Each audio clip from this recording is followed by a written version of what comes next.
ॐ ज्ञानतिमिरान्धस्य ज्ञानञ्जनशलाकया चक्षुरुन्मिलितं येन तस्मै श्रीगुरुवे नमः। नमः विष्णुपादाय कृष्णपृष्ठाय भूतले श्रीमते भक्तिवेदान्तस्वामिन्निति नामिने। नमस्ते सारस्वती देवे गौरवाणी प्रचारिणे निर्विशेषशून्यवादी पाश्चात्यदेशतारिणे। नमो महावदन्याय कृष्णप्रेमप्रदायते कृष्णाय कृष्णचैतन्यनामने गौरतुसे नमः। जय श्री कृष्ण चैतन्य प्रभु नित्यानंद श्री अद्वैत गदाधर शिवासादि गौर भक्त वृंद।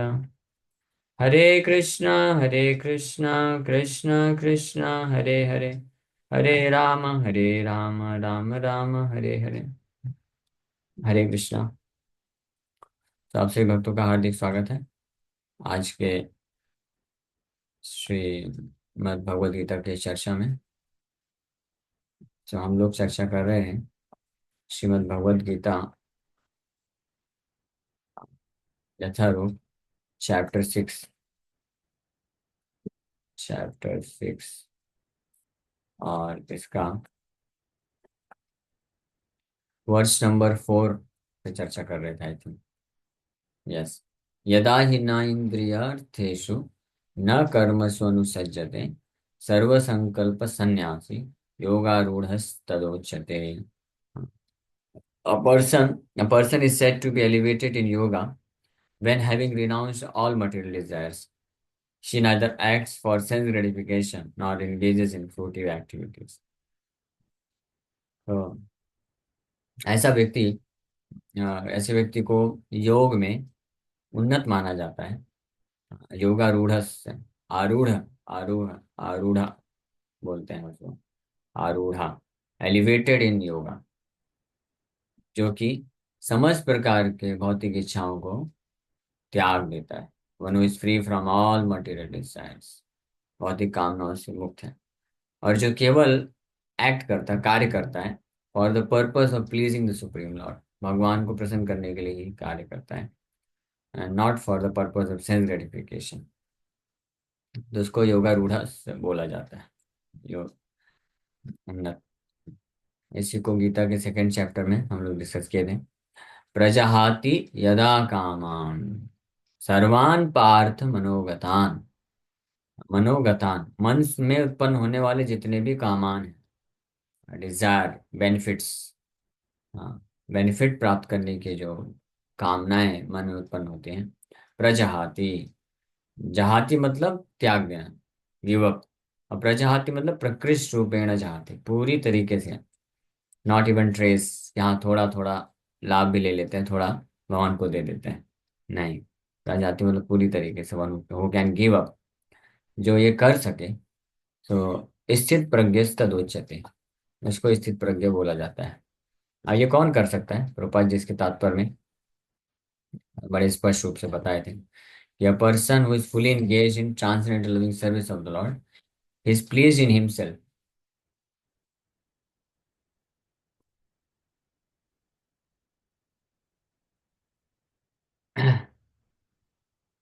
दिव्य भगवान की दिव्य प्रेमय सेवा में लगने के कारण वो खुद में आनंद में रहता है। मतलब भगवान का सेवा करने के कारण ही उसको आनंद मिल रहा है।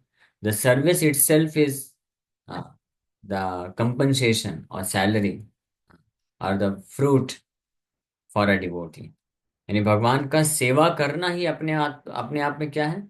फल है भक्त के लिए। इसलिए उसको सेवा करने का कोई फल प्राप्त नहीं करना है, भौतिक तो प्राप्त करना ही नहीं बिल्कुल भी। भगवान का जो सेवा है, सेवा मिला, भगवान ने उस भक्त को इंस्ट्रूमेंट बना दिया कि चलो आप को मैं माध्यम बनाता हूँ, आप जाके इस क्षेत्र में प्रचार करिए, प्रचार करके भक्त बनाइए।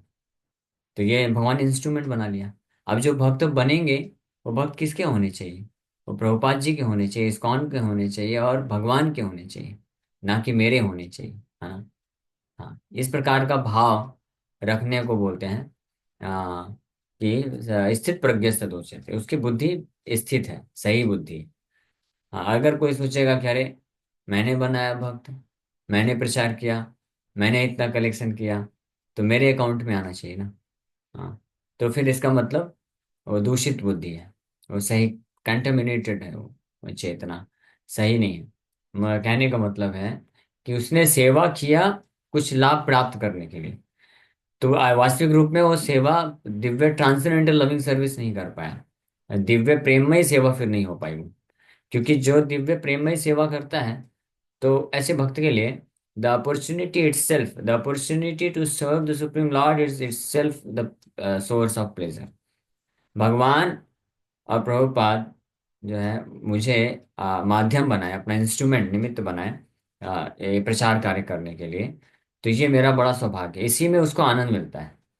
Prabhupada ji nectar of devotion के एक लेक्चर में इसका वर्णन करते हैं, बताते हैं devotee is always anxious to glorify the lord. एक भक्त जो होता है हमेशा उत्साहित रहता है भगवान का गुणगान करने के लिए, और ही simply wants to glorify the lord without expectation of any result.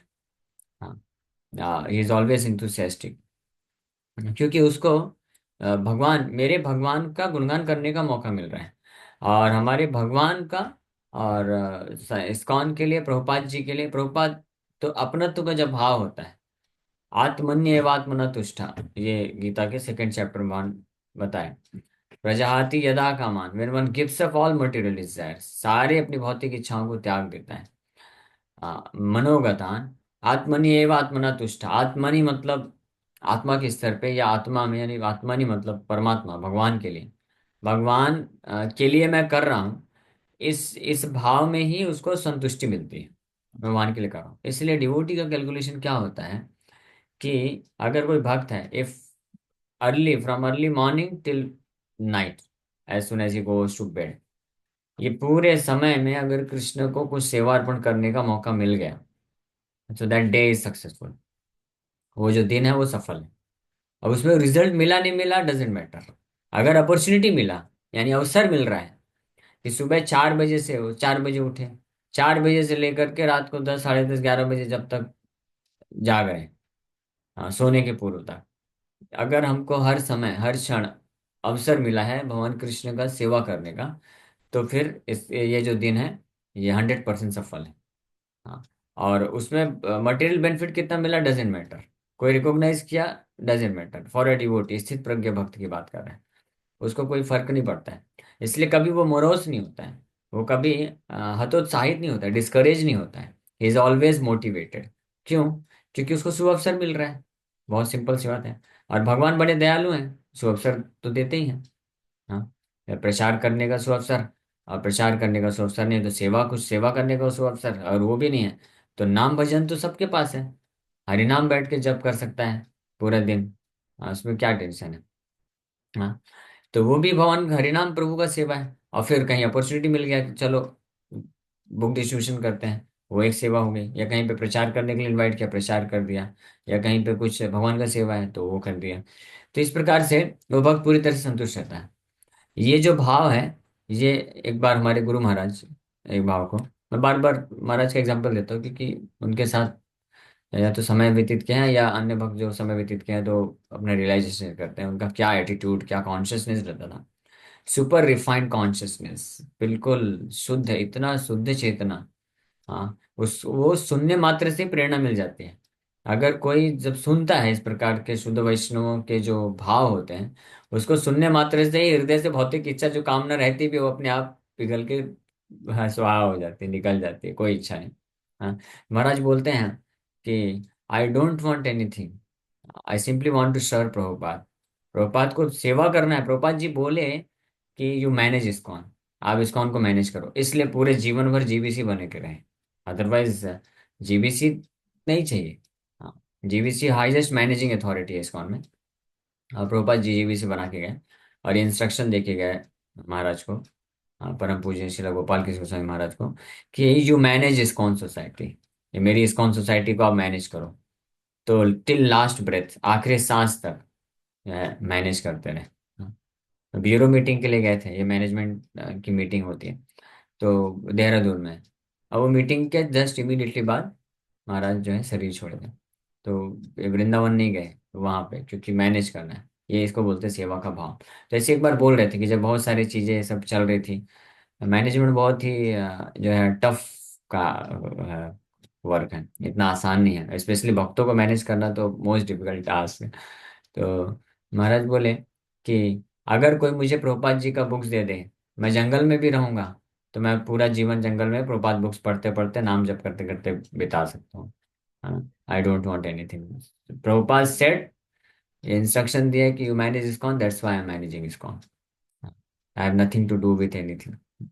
ऐसे एक बार, हाँ, ये कॉन्फिडेंशियल है लेकिन एग्जाम्पल देने के लिए बहुत अच्छा है। एक बार तो महाराज को किसी, ये जो मंदिर है मेन मंदिर था, वो पूरा एस्टेब्लिश किए, प्रभुपाद जी वहाँ पे जीबीसी बनाया और पूरा इंस्ट्रक्शन दिए। लेकिन कुछ प्रभुपाद जी के जाने के बाद कुछ भक्तों ने फिर महाराज को बोला कि आप यहाँ पे जीबीसी नहीं रह सकते हैं, आप यहाँ से चले जाइए।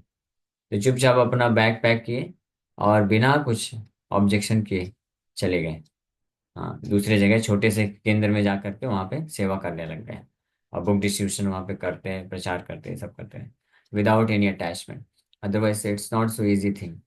जब कोई व्यक्ति कुछ भी कार्य करता है इस संसार में, चाहे भौतिक जीवन में हो या आध्यात्मिक जीवन में भी हो, अगर चेतना शुद्ध नहीं है, तो वो व्यक्ति जो है उससे अटैच हो जाता है, आसक्त हो जाते हैं कि ये मैंने बनाया है, ये मेरा साम्राज्य है, मेरे फॉलोवर हैं, ये मैं करके दिखाया हूँ। तो इस प्रकार से ये भावना आ जाती है, तो व्यक्ति गिव अप नहीं कर पाते हैं। हाँ, लेकिन जो योगारूढ़स्य होते हैं, योगारूढ़स्य भक्त के लक्षण क्या होते हैं, या स्थित प्रज्ञस्य जो भक्त के लक्षण होते हैं, जो स्थित है, तो प्रजहाति यदा कामान, अपना सेल्फ डिजायर, जो खुद का जो भौतिक इच्छा अगर आता है कि I want to become enjoyer, I want to become controller, मैं इंजॉयर भोक्ता बनना चाहता हूँ, मैं नियंत्रक बनना चाहता हूँ, या मैं इसका लाभ उठाना चाहता हूँ, ये भावना कभी मन में अगर आती भी है तो इमीडिएटली उस पर जाती, इमीडिएटली उसको गिव अप कर देते हैं, उसको त्याग देते हैं। तो जो ये कार्य कर सके वो स्थित प्रज्ञा कहलाता है। और उसी को यहाँ पे भगवान योगारूढ़स्य तदोच्यते बोल रहे हैं। योग में, भक्ति योग में, हम भक्ति योग का बात करें तो भक्ति योग में बढ़ा चढ़ा होता है। तो भक्ति योग में जो बढ़े चढ़े होते हैं, वो समस्त प्रकार के जो इंद्रियार्थेषु desire for sense gratification, they are easily able to give up. अब भगवान आगे बता रहे हैं, ये बहुत महत्वपूर्ण श्लोक है, ध्यान से सुनिए, 5 नंबर श्लोक। हाँ, उद्धरेत आत्मनात्मानं नात्मानम् अवसादयेत, आत्मैव हि आत्मनो बंधुर आत्मैव रिपुरात्मनः। One must deliver himself with the help of his mind and not degrade himself. The mind is the friend of the conditioned soul and his enemy as well. में भगवान बोल रहे हैं इस श्लोक में, उद्धरेत आत्मना आत्मानम, आत्मानम मतलब अपने आप को, आत्मना मन के द्वारा। ये आत्मा जो शब्द है इसके कई अर्थ होते हैं। आत्मा का मतलब मन, बुद्धि, शरीर और सेल्फ आत्मा भी, और इंडेवर प्रयास, ये 7 अर्थ, 7 अलग अलग मीनिंग है। चैतन्य महाप्रभु आत्मा रामश्च मुनियो इस वाले श्लोक में सनातन गोस्वामी को शिक्षा देते हुए इसका वर्णन करते हैं। उसमें 64 मीनिंग्स बताते हैं। हाँ, आत्मा रामश्च मुनियो निर्ग्रंथिर अपि उरुक्रमे। तो आत्मा का 7 मीनिंग, निर्ग्रंथि कैसे कई मीनिंग, तो इस प्रकार से परमुटेशन कॉम्बिनेशन मिला के 64 मीनिंग्स महाप्रभु इस श्लोक के अर्थ बताते हैं। ये सुनकर के आश्चर्यचकित रह जाते हैं सार्वभौम भट्टाचार्य, सनातन गोस्वामी। सार्वभौम भट्टाचार्य बहुत महान विद्वान होने के बाद भी इस श्लोक का 18 मीनिंग बताए, 18 तरीके से इसका व्याख्या किया। महाप्रभु 64 तरीके से जब उनके सामने व्याख्या कर दिए, तो वो पूरी तरह से विस्मित हो जाते हैं और पूरा सरेंडर कर देते हैं, समझ जाते हैं कि कोई साधारण व्यक्ति ये नहीं कर सकता है, ये साक्षात भगवान ही होने चाहिए। एनीवे, तो आत्मा का ऐसे 7 मीनिंग महाप्रभु बताते हैं। तो आत्मा का ये अर्थ होता है। तो यहाँ पे आत्मना जो आया, उद्धरेत आत्मना आत्मानम, तो आत्मना मतलब आत्मा के द्वारा यानी मन के द्वारा, और आत्मानम मतलब अपने आप को, हाँ, आत्मा को। तो उद्धरेत मतलब वन मस्ट डिलीवर, व्यक्ति को अपने आप को मन के द्वारा उद्धार करवाना चाहिए, मस्ट डिलीवर, यानी ये मन के द्वारा ही उद्धार हम करा सकते हैं। इसका मतलब है मन को नियंत्रित करना बहुत अति आवश्यक है। मन को अगर नियंत्रित नहीं कर पाएगा तो क्या हो जाएगा? आत्मानम अवसादयेत, अवसादयत मतलब पुट इनटू डिग्रेडेशन, डिग्रेड कर देगा मन, आत्मानम उस बद्ध जीवात्मा को। इसलिए भगवान बोल रहे हैं कि उद्धरेत आत्मनात्मानम, आत्मानम आत्मना उद्धरेत, अपने आप को मन से, मन के मदद से उद्धार करो, करना चाहिए। न आत्मानम अवसादयेत, लेकिन नहीं करना चाहिए, क्या नहीं करना चाहिए? अपने आप को इस मन के द्वारा जो है डिग्रेड नहीं करना चाहिए, हाँ फंसाना नहीं चाहिए। हाँ, इसलिए भगवान फिर फाइनली बोले, निष्कर्ष दिए, आत्मा एव ही आत्मनो बंधुर, आत्मा एव ही, आत्मा ही यानी मन ही, हाँ मन ही क्या है? आत्मना, जीवात्मा का, बद्ध जीवात्मा का बंधु है, मित्र है। और आत्मा एव रिपुरात्मनः, और आत्मा ही निश्चित रूप में आत्मनः बद्ध जीवात्मा का क्या है? शत्रु भी है। ये डिपेंड करेगा किस पे? तो हमारा हमारा जो ये मन है जो हमको मिला है, ये हमारा मित्र है या शत्रु है, ये किसके हाथ में? ये हमारे हाथ में। इसलिए यहाँ पे इस श्लोक में बहुत महत्वपूर्ण चीज बोली जा रही है कि one must do this, one must deliver himself with the help of his mind, मतलब ये हमारे पास चॉइस है, वी कैन चूज। हम ये चूज कर सकते हैं कि हम अपने मन के सहायता से अपना उद्धार करवाएं, या अपने मन के सहायता से हम अपने आप को डिग्रेड कर दें, नरक में भेज दें। ये किसके हाथ में? ये हमारे हाथ में, ये चॉइस हमारे हाथ में। अगर चूज कुछ कर लिया, उसके बाद फिर रिजल्ट तो उसके अनुसार ही मिलने वाला है। हाँ, जसला एक उदाहरण के लिए कि आपने ओला कैब बुक किया, है ना? तो डेस्टिनेशन डालना आपकी चॉइस है, आपके हाथ में है, आप डाल सकते हैं, ठीक है? और एक बार डेस्टिनेशन डाल दिया, फिर वो आ गया, तो वो जो ड्राइवर है वो जो डेस्टिनेशन पड़ा रहेगा वहीं पे लेके जाएगा आपको, है ना? तो इसलिए हमारे हाथ में है, हम डेस्टिनेशन चूज कर सकते हैं, चेंज कर सकते हैं। तो ड्राइवर फिर उसी से वहां पे लेके जाएगा, वो तो बस, वो तो केवल इंस्ट्रूमेंट है ना, वो तो आज्ञा का पालन करेगा। आप डेस्टिनेशन डालेंगे कुछ और मन में सोच रहे नहीं नहीं मुझे तो दूसरी जगह जाना था, तो डेस्टिनेशन चेंज करो ना भाई, तब आप सही जगह में पहुंचेंगे। तो इसी प्रकार से मन जो है हमारा क्या है? सारथी है। मन ही वास्तव में हमको, आत्मा को लेके जाता है। आत्मा है वही बंधुरात्मनम, आत्मना, आत्मा। तो मन जो है सारथी है, आत्मा। और यही ये जो है प्रैक्टिकल है। भगवान जब सब शरीर परिवर्तन होता है तो उस वक्त मन ही कार्य करता है। मन जो है सूक्ष्म शरीर है, तो सूक्ष्म शरीर ही आत्मा को एक शरीर से दूसरे शरीर लेके जाता है।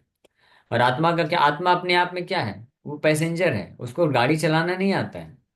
हाँ, लेकिन गाड़ी कौन चलाता है? सूक्ष्म शरीर चलाता है गाड़ी। और परमात्मा क्या करते हैं? परमात्मा फैसिलिटी देते हैं, गाड़ी देते हैं। हाँ, ऐसा समझ लीजिए।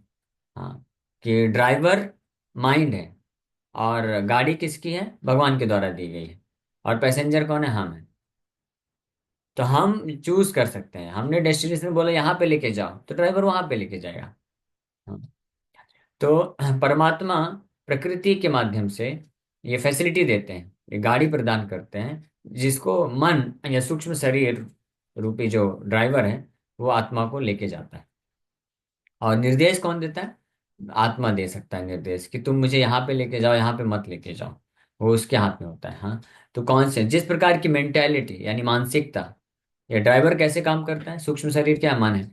तो जिस प्रकार की मानसिकता व्यक्ति इस संसार में विकसित करता है, तो उस मानसिकता के अनुरूप उसकी जो, उसका डेस्टिनेशन है, उसको नेक्स्ट बॉडी मिलता है, अगला शरीर मिलता है। अगर जैसे उदाहरण के लिए, अगर किसी ने इस जीवन में रहते हुए जो है पशु की तरह मानसिकता विकसित की, मान लीजिए कुत्ता है, सुअर है, बिल्ली है, इनके जैसे जीवन यापन किया है। हाँ, ज्यादातर लोग practically they live like hogs and dogs only. कुत्ते बिल्ली सुअर की जैसे ही रहते हैं। सुअर का क्या फंक्शन है? विदाउट डिस्क्रिमिनेशन कुछ भी खाता रहता है। हाँ, ऐसे ही हो रहा है समाज में, आप देख लीजिए। ना कोई खाने का टाइम है, और ना खाते वक्त कुछ डिस्क्रिमिनेशन करते हैं कि ये खाना चाहिए, खाने योग्य नहीं है। हाँ, मांस मछली मिले वो भी दबा दो, और कुछ भी मिले, आधी आधी रात को 12 बजे 2 बजे भी ऐसा ऐसा ऐसा चीज खाते हैं।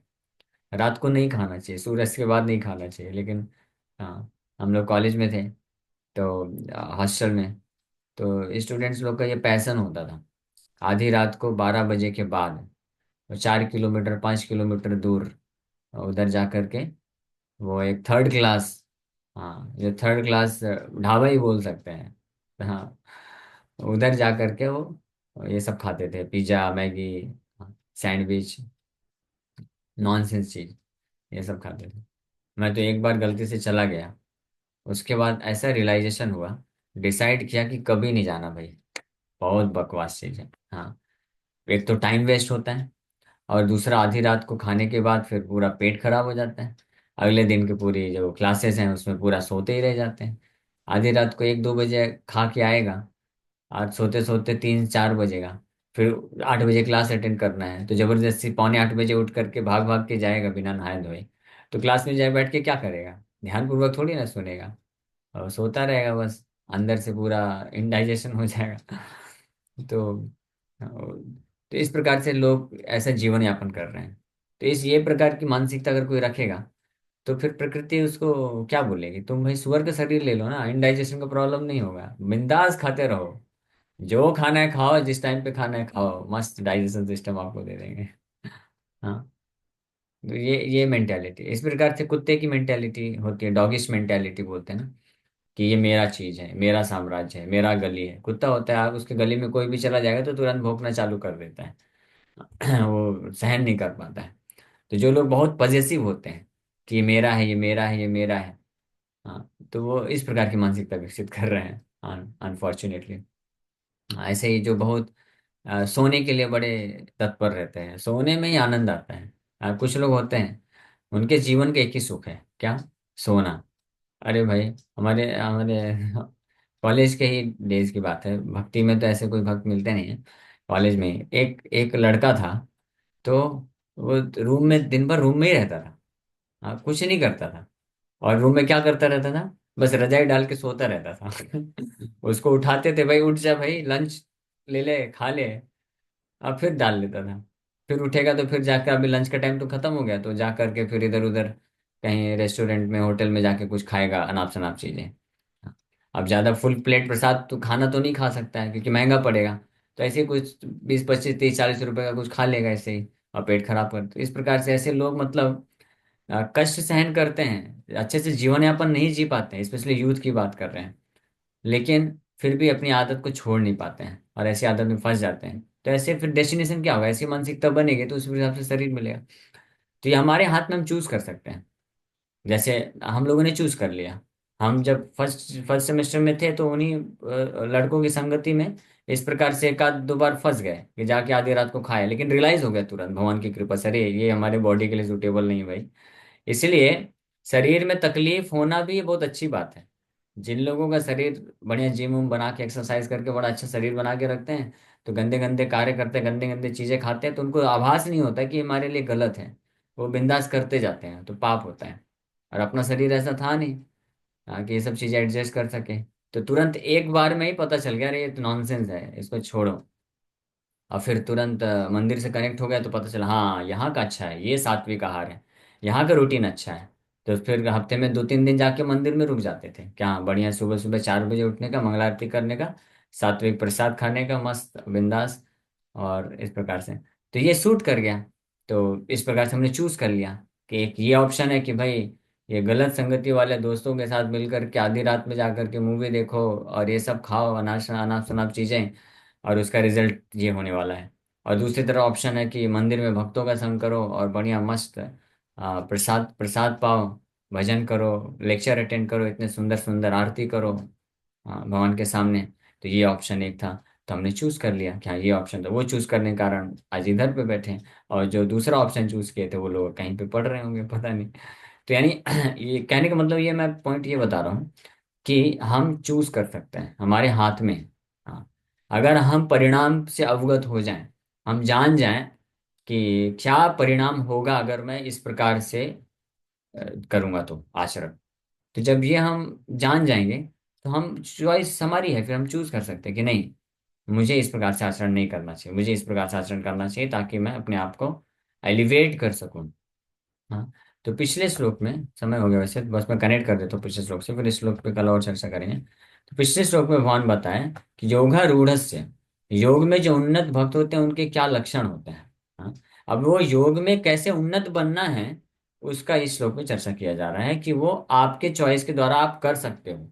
आपको उस हिसाब से फिर मन को आदेश देना पड़ेगा, मन को उस हिसाब से जो है आपको इंस्ट्रक्शन देना पड़ेगा, ताकि मन आपका जो है शत्रु न बन करके मित्र बन जाए, और आपको ऐसे कार्यों में लगाए ताकि आप अपने आप को योगारूढ़ से भक्ति मार्ग में, योग में आप उन्नत कर सकें। तो हमारी चॉइस है। ठीक है। ओके। हरे कृष्णा। किसी भक्त का कोई प्रश्न है तो पूछ सकते हैं। हरे कृष्णा। अच्छा, पूछ लीजिए।